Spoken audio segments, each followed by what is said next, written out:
வணக்கம். கடந்த மே 1ஆம் தேதி தேமுதிக கட்சியுடைய பொதுக்கூட்டம் ஒன்று நடத்தியிருந்தாங்க. அந்த பொதுக்கூட்டத்தில் வந்து திரு விஜய பிரபாகரன் அவர்களுக்கு இளைஞர் அணி செயலாளருங்கிற பொறுப்பை கொடுத்துருந்தாங்க. அந்த பொறுப்பேற்றவுடன் திரு விஜய பிரபாகரன் மேடையில் வந்து சில விஷயங்களை பேசியிருந்தார். அதில் பல விஷயங்கள் வந்து அவர் பேசினது வந்து ஒரு குழந்தைத்தனமாகவும் ஒரு நகைச்சுவைக்குரியதாகவும் இருந்தது. அதை தான் நம்ம இங்கே பார்க்க போகிறோம். சில பேர் சொன்னாங்க, தம்பி வேஷ்டி ஷர்ட்டை போட்டு இன்னைக்கு வரணுன்ட்டு. முதல்ல அரசியலில் பேண்ட் ஷர்ட் போட்டதே நான் தான். அதுக்கு பிறகுதான் அண்ணாமலை அண்ணன் இருக்கட்டும், சீமான் அண்ணன் இருக்கட்டும், இன்னைக்கு முதல்வர் ஸ்டாலின்லேருந்து விஜயாரும் எல்லாருமே இன்னைக்கு இதுதான் பேண்ட் ஷர்ட் தான். அதனால லுக்கை விட்டுருங்க, உள்ளத்தை பாருங்க.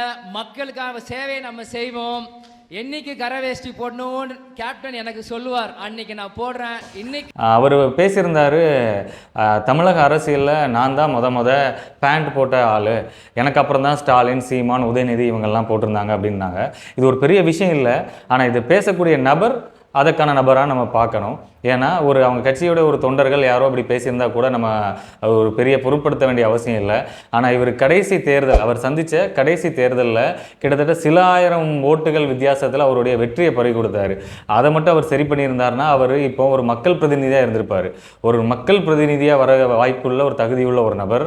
அது மட்டும் இல்லாமல் ஒரு தேமுதிகங்கிற கட்சியோடைய வருங்கால தலைமுறைக்கு வழிகாட்டுதல் இருக்கக்கூடிய அவர் இப்படி பேசுகிறது வந்து சரியில்லை. இதெல்லாம் நீங்கள் மாற்றிக்கொள்ள வேண்டிய அவசியம் இருக்குது. ஏன்னா நம்ம தமிழக மக்கள் வந்து திரு விஜயகாந்த் மேலே அளப்பரிய அன்பும் மரியாதையும் வச்சுருக்கிறாங்க. ஏன்னா அவர் மக்களுக்காக செய்த பணி வந்து அவ்வளவு இருக்குது. அப்படி ஒரு கட்சியை அந்த அவருடைய இடத்துல இருந்து நடத்துக்கு தகுதியான ஒரு நபர் நம்ம கொண்டு வந்து அவருடைய மகனான திரு விஜய பிரபாகரனை முன்னிறுத்தும் போது அவருடைய பேச்சுக்கள் இந்த மாதிரி ஒரு குழந்தைத்தனமாக இருக்க வேண்டிய அவசியம் இல்லை. அவர் பேச வேண்டியது மக்கள் பிரச்சனையை மட்டும்தான். மக்கள் பிரச்சனையும் மக்களுக்காகவும் அவர் குரல் கொடுக்கணும். வெறும் தேர்தல் சமயத்தில் மட்டும் இந்த தேமுதிக வந்து அவங்களுடைய சீட்டுக்காக ஒரு கூட்டத்தை கூட்டி இந்த கட்சியிலேருந்து இவ்வளோ சீட்டு வாங்கலாமா, இல்லை அந்த கட்சியிலேருந்து இவ்வளோ சீட்டு வாங்கலாமாங்கிற அந்த எண்ண ஓட்டத்தை அவங்க கைவிடணும். கைவிட்டுட்டு மக்களோட மக்களாக மக்களுக்கான பிரச்சனையை நீங்கள் வந்து குரல் கொடுக்க வேண்டிய இடத்துல இருக்கிறீங்க. அது நிர்பந்தமும் கூட. ஏன்னா தேமுதிகங்கிறது நீர்த்து போக அளவுக்கான உண்மை யதார்த்தம் அதுதான். நீர்த்து போக அளவுக்கான அந்த இடம் வந்து மாறிக்கிட்டே இருக்குது.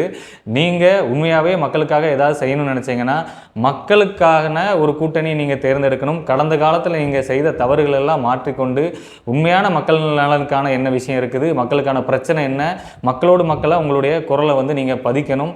அப்படி செய்தால் மட்டும்தான் தேமுதிக மீண்டு எழும் என்பதில் எந்த சந்தேகமும் இல்லை. இது நான் சொல்லலை, இது மக்களுடைய கருத்து. திரு விஜய பிரபாகரன் அவர்கள் ஏற்றுக்கொண்டு இருக்கக்கூடிய இந்த பொறுப்பு, அந்த நிகழ்ச்சியை நம்ம கவனித்தோம். திரு விஜயகாந்த் அவர்களுடைய கட்சி சின்னத்தை கையில் வச்சுருந்தக்கூடிய அந்த மோதிரத்தை திரு விஜய பிரபாகரன் அவர்களுக்கு வந்து அவங்க அம்மா போட்டு விட்டுருந்தாங்க. ஒரு நெகிழ்வான நிகழ்ச்சியாக தான் இருந்தது. ஆனால் இது வெறும் தேர்தல் சந்திப்புக்கான ஒரு சில சீட்டுகளை வாங்குவதற்கான ஒரு தேர்தல் மாயையாக இதை விடாமல் தேமுதிகங்கிறது உண்மையாகவே மக்களுக்கான கட்சியாக நீங்கள் அதை கொண்டு வரணும்னு நினச்சிங்கன்னா மக்கள் கூட களப்பணியிலையும் மக்களுக்கான குரலாகவும் மக்களோட பிரச்சனைகளுக்கெல்லாம் நீங்கள் முன் வந்து நிற்கக்கூடிய ஒரு கட்சியாகவும் நீங்கள் மாறினா மீண்டும் தேமுதிக எழுந்து வரும். அதை நீங்கள் தான் முடிவு பண்ணணும். ஏன்னா மக்களுக்காகவே வாழ்ந்து மக்களோட மக்களாகவே பழகி ஒரு மக்கள் மனதில் நீங்கா இடம் பிடித்த ஒரு தலைவர் வந்து திரு விஜயகாந்த். அதில் எந்த மாற்று கருத்தும் யாருக்கும் இல்லை. மீண்டும் அந்த இடத்த வந்து நீங்கள் தக்க வைக்கணுங்கிறத இந்த எதிர்த்திசை சேனல் மூலமாக நாங்கள் விரும்புகிறோம். இளைஞரணி பொறுப்பாளராக பதவியேற்றிருக்கக்கூடிய திரு விஜய பிரபாகரன் அவர்களுக்கு எங்களுடைய வாழ்த்துக்கள்.